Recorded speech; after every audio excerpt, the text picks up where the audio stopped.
Vimos como usar um grid em um objeto panel. Veremos agora as considerações que precisamos ter se adicionamos mais de um grid ao panel. Vamos construir um objeto panel que mostre as atrações e as cidades de um país recebido por parâmetro. Para isso, fazemos um Save As do panel Attractions CF-Panel e lhe colocamos como nome View Country Info CF-Panel. Em seguida, removemos que seja o objeto main, já que a ideia é que o mesmo seja chamado a partir do panel da lista de atrações, quando se clica sobre o nome de um país. Agora, vamos para a aba das regras e adicionamos uma regra parm, com um parâmetro de entrada, o atributo Country ID. No form, adicionamos o atributo Country Name e eliminamos a variável do tipo Dynamic Combo Country ID, já que não vamos escolher um país, mas o recebemos por parâmetro. Para agrupar todos os dados das atrações e depois os dados das cidades, inserimos um controle Table a partir da barra de ferramentas e colocamos as variáveis Attraction Name From, Attraction Name To, o grid e a variável Total Trips dentro da tabela. Agora, à sua direita, inserimos outra tabela como separador e depois inserimos um grid para mostrar as cidades do país com os atributos City ID e City Name. Adicionamos títulos às seções, colocando um text block Attractions acima da seção de atrações e Cities acima da seção de cidades. Mudamos a classe para text block Title. Para definir como queremos que o conteúdo de uma tabela seja visto, devemos mudar o tamanho das linhas ou das colunas da tabela. Por exemplo, queremos que os grids tenham espaço suficiente na linha correspondente para poderem ser exibidas corretamente e atribuir mais espaço à coluna da tabela que mostra o conteúdo das atrações, porque temos mais coisas para mostrar do que para as cidades. Para isso, contamos com as propriedades Columns Style e Rows Style da tabela. Primeiro, vamos mudar as colunas, que sabemos que são 3. A coluna que contém os dados das atrações, a coluna com a tabela separadora e a coluna que contém os dados das cidades. Se selecionamos a Table 1 e clicamos na propriedade Columns Style, vemos que, por padrão, cada coluna ocupa 33% do espaço disponível. Vemos que os valores possíveis para serem atribuídos à largura das colunas são em porcentagem do espaço total da tabela, ou em Device Independent Pixels, DIPs. Esta medida nos permite atribuir unidades que são uma abstração de um pixel, que não dependem da plataforma, e que depois serão convertidos a pixels reais no momento em que a aplicação seja executada. A quantidade de pixels que cada DIP ocupará dependerá das dimensões da tela. Isto nos permitirá escalar diferentes tamanhos de tela usando tamanhos uniformes. Vamos atribuir à primeira coluna 50%, à segunda 25% e à terceira os outros 25% do espaço disponível. Este espaço é o que fica depois de ter atribuído às colunas com DIPs, ou seja, as porcentagens são relativas ao valor que resulta da subtração da largura total, os valores fixos em DIPs. Agora, mudamos a altura das linhas. Clicamos na propriedade Rows Style e vemos que, por padrão, todas as linhas têm 20% atribuído, menos a quarta linha, que é onde estão localizados os grids. Vemos que aqui podemos atribuir os valores em porcentagem, em DIPs e em Platform Default.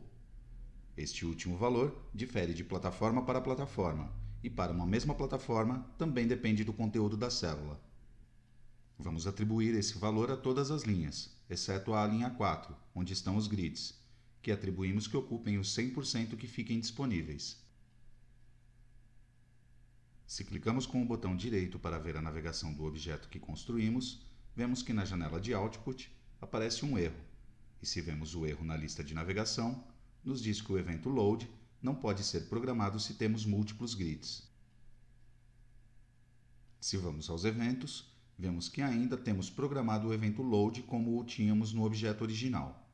Aqui, não damos conta do que mencionamos antes, que teria sido melhor utilizar o evento load do grid e não o genérico, para evitar essa situação. Então, adicionamos grid 1 ao load. Se fazemos View Navigation, vemos que o problema foi solucionado. Antes de executar, vamos ao painel Attraction CF Panel e adicionamos ao grid de atrações o atributo Country ID, que precisamos para passar ao painel de informações de um país quando clicamos no nome do país no grid. Depois, adicionamos ao atributo Country Name um evento TAP, onde escrevemos a invocação ao painel View Country Info CF Panel, passando-lhe o Country ID como parâmetro. Executamos para ver tudo isto.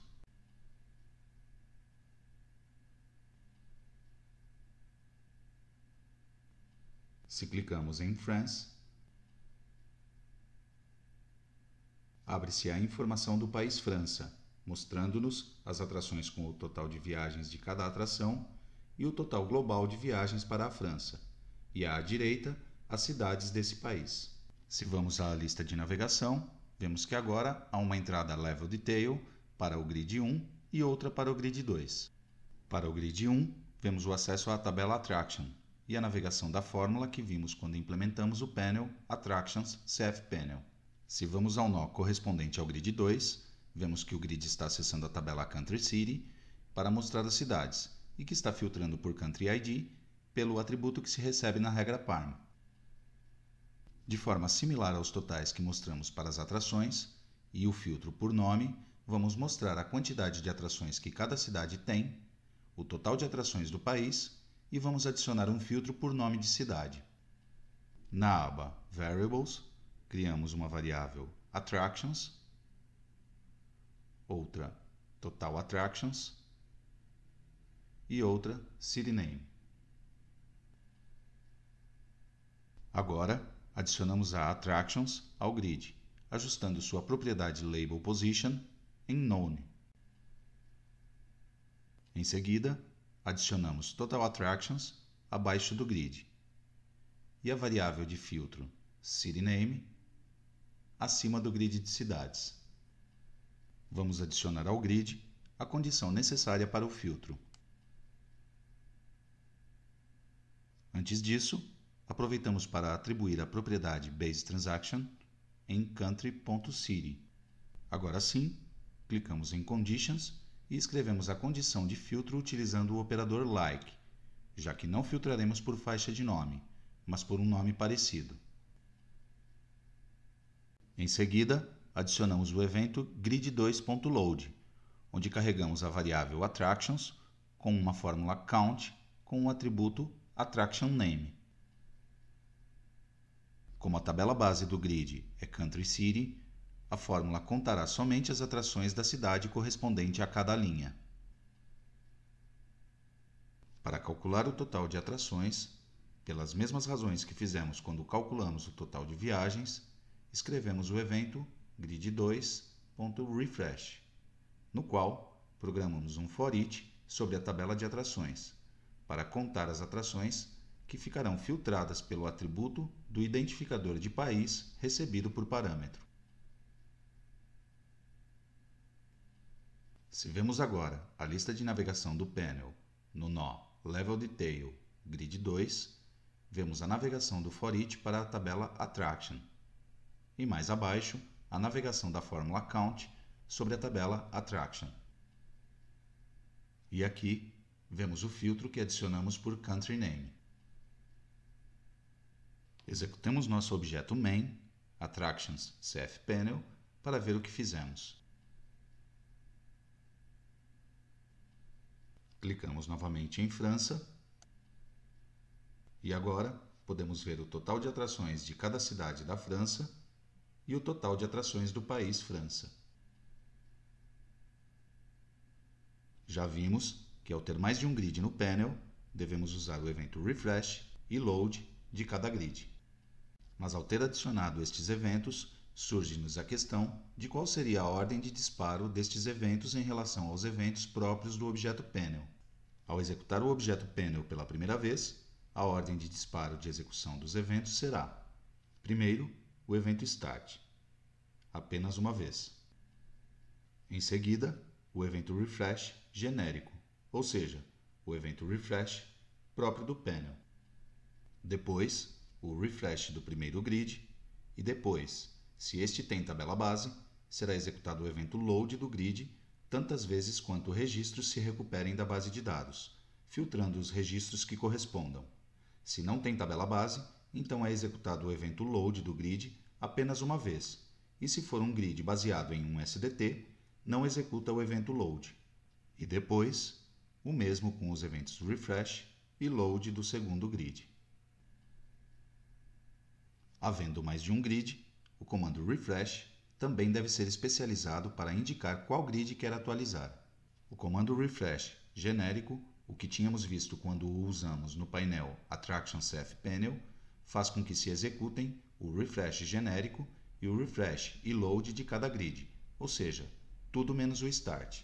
E agora temos também o método Refresh de um grid, que fará com que se atualize só esse grid, ou seja, que se executem o Refresh do grid e o Load do grid, N vezes, uma vez ou nenhuma, dependendo se o grid tem tabela base, não tem ou é um grid de uma variável SDT coleção, respectivamente.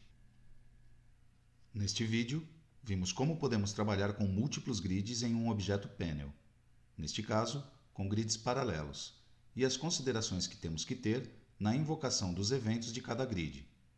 Neste curso, não abordaremos o tema grids aninhados em um objeto panel.